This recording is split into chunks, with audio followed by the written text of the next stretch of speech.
साल 2016 में बाबा साहब डॉक्टर अंबेडकर की 125वीं जयंती जितने भी दूतावास हैं, जितनी भी एम्बेसी है दुनिया के तमाम हिस्सों में, वहाँ जयंती मनाई गई बाबा साहब की। इसके साथ ही यूएन में यानी संयुक्त राष्ट्र में भी बाबा साहब डॉक्टर अंबेडकर की जयंती मनाई गई, जिसकी चर्चा दुनिया भर में हुई। उस तमाम कवायद के पीछे जिस शख्स का हाथ था, जिस शख्स की सोच थी, उनका नाम है एम्बेसडर रमेश चंद्र, जो कि 1984 बैच के इंडियन फॉरेन सर्विस के अधिकारी हैं और अभी हमारे साथ हैं। सर, क्या था वो किस्सा, किस तरीके से बाबा साहब अम्बेडकर की 125वीं जयंती दुनिया भर में मनाई गई? हाँ, ऐसा हुआ कि 2015 में जब सरकार ने, प्राइम मिनिस्टर नरेंद्र मोदी की सरकार ने ये फैसला लिया कि इसको 125th एनिवर्सरी ऑफ अम्बेडकर को हम राष्ट्र लेवल पे सरकारी तौर पे मनाया जाएगा, तो हमने सोचा ये बहुत अच्छी बात है। मैं खुद अम्बेडकराइट हूँ, अम्बेडकर साहब का एक हम्बल सा फॉलोअर हूँ, वो the greatest son of India है।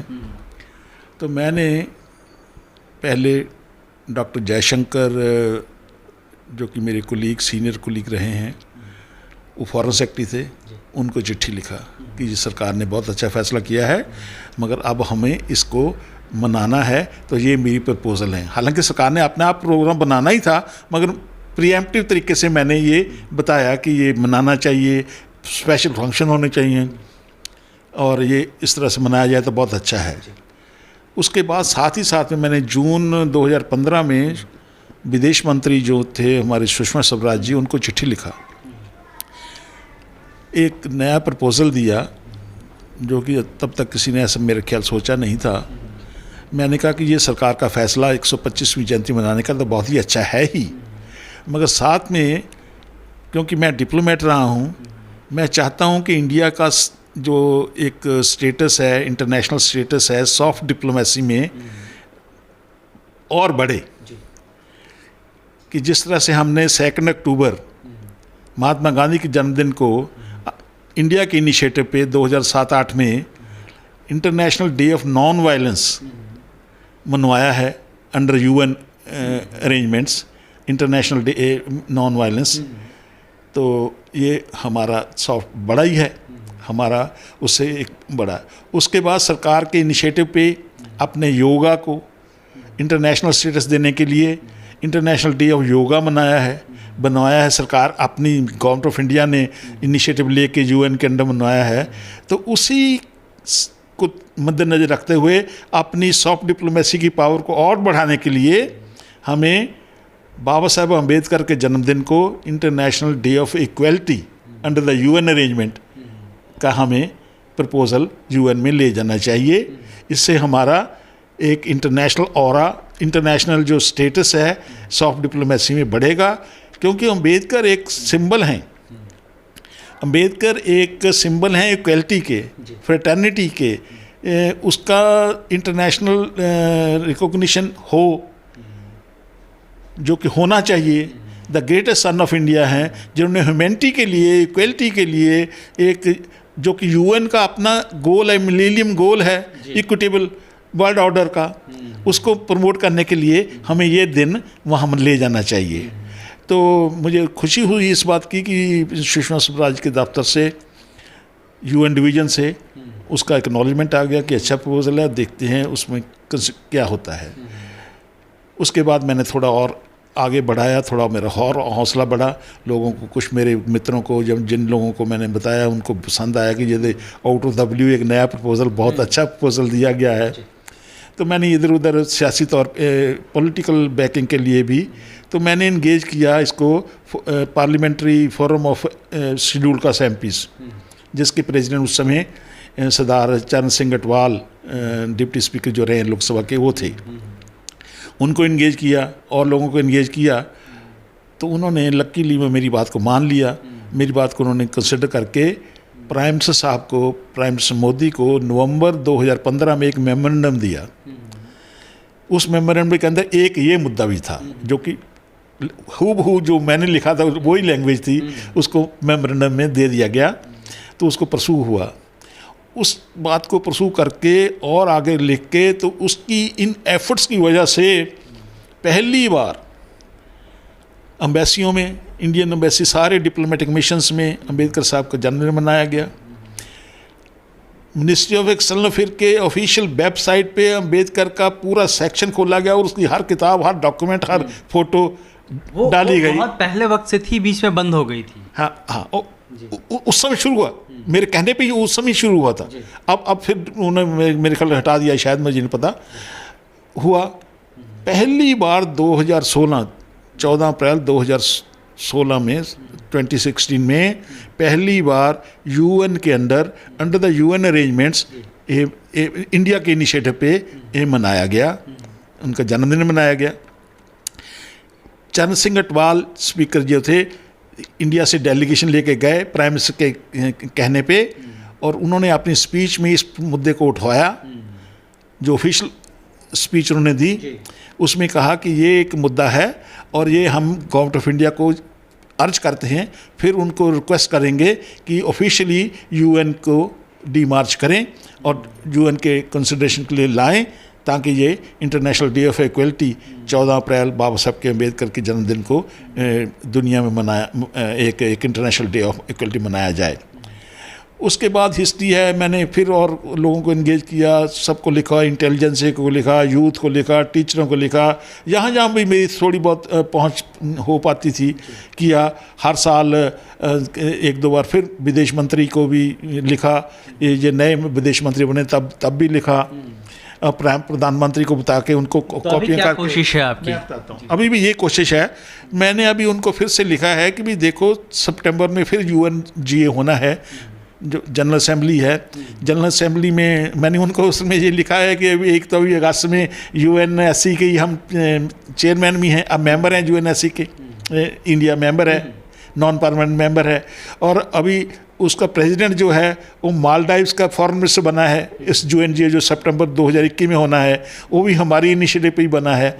तो फिर मैं डॉक्टर जयशंकर साहब को लिखा है कि भाई ये कुछ करो, क्योंकि इसका एक इंटरनेशनल रेलेवेंस तो है ही, क्योंकि अम्बेडकर साहब का एक इक्वलिटी के लिए, सारी दुनिया के लिए कुछ करना, हिंदुस्तान के मासस के लिए तो किया ही किया, मगर एक बड़ा मैसेज है जो कि इंडिया का मैसेज है कि हम equal society, equitable world order चाहता है, UN भी चाहता है, सारी जो सफरिंग ह्यूमैनिटी है वो चाहती है।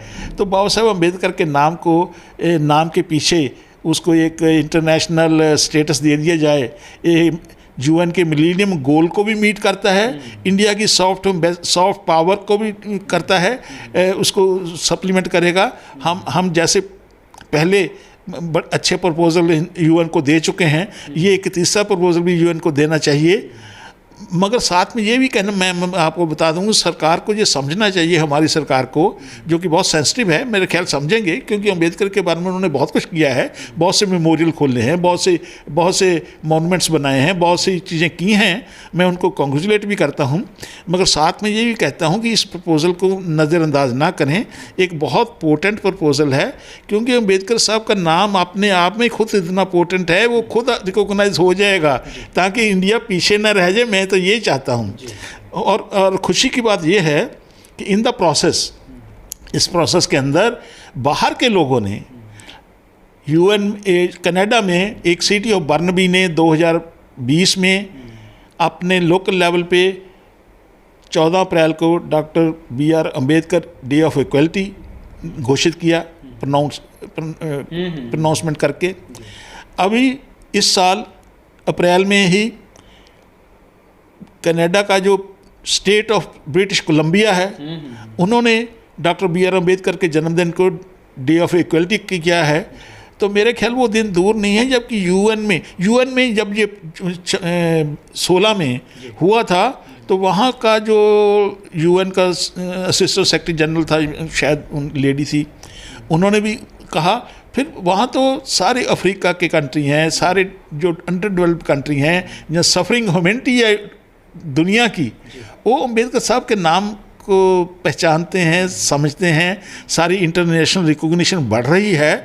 तो इंडिया का डिप्लोमेटिक चेहरा और उभर के आएगा अगर हम, इंडिया की सरकार डॉक्टर अंबेडकर साहब के नाम को लेके और राइटली सो वो उनको वहाँ ले जाए यूएन के अंदर, तो ये बहुत अच्छी बात होगी। मैं अपने लोगों को, खासकर अम्बेडकराइट्स लोगों को, या यूथ को या इंटेलिजेंसिया को, हर लोगों को कहता हूँ कि मेरी ये इस काम में मदद करें। सरकार को हम थोड़ा और समझाएं और उनको इस प्रपोजल को परसू करें, और करने के बाद इस डे को 14 अप्रैल को इंटरनेशनल डे ऑफ इक्वलिटी मना के भारत का झंडा और बुलंद करें। मेरी तो यही प्रार्थना है। अगर हम कर पाएँ और सरकार हमारी बात को सुन पाए तो उनको भी, सरकार को तो बहुत बड़ा एक मौका है ही अच्छा काम करके दिखाने का, मगर एक इंडिया का ओवरऑल इमेज, जो इंटरनेशनल इमेज है, उसमें भी बढ़ोतरी होगी। जी जी, thank you so much sir. और एक सर, अगर कोई आपकी जो मुहिम है इससे जुड़ना चाहे तो कैसे आपको ईमेल से कांटेक्ट कर सकता है? हाँ, मेरा ईमेल मैं लिखता हूँ। पहले सारा मटेरियल कहाँ अवेलेबल है, मेरा एक ब्लॉग है डिप्लोमेटिक टिटबिट्स। अगर कोई भी आदमी डिप्लोमेटिक टिटबिट्स को हिट करेगा तो मेरे ब्लॉग आ जाएंगे। उसमें ये सारे मेरी कॉरस्पेंडेंस, सारी प्रपोजल डिटेल में पिछले 5 साल से अवेलेबल है, एक मटेरियल। बाकी जो मुझे कोई कांटेक्ट करना चाहे मुझे कांटेक्ट कर सकता है। मेरा ईमेल है rc2345@yahoo.com। इस पे मुझे कांटेक्ट कर सकता है। अगर किसी को कोई सवाल चाहिए, किसी को कोई इन्फॉर्मेशन चाहिए, किसी को फॉलोअप के लिए कुछ चाहिए, तो मैं अवेलेबल हूँ। Thank you. तो निश्चित तौर पे एक महत्वपूर्ण कदम है जो एम्बेसडर रमेश चंद्र जी ने उठाया है, और बाबा साहब की जो बात है, बाबा साहब का जो नाम है, दुनिया भर में लगातार तेज़ी से तमाम लोगों के बीच में जा रहा है, विदेशों में जा रहा है, और हर एक आदमी, सिर्फ भारत ही नहीं, दुनिया बाबा साहब को सल्यूट कर रही है और उनको मैन ऑफ इक्वलिटी के रूप में मानने लगी है। आप देखते रहिए दलित दस्तक, और हमारे चैनल को सब्सक्राइब भी जरूर करिए। जय हिंद।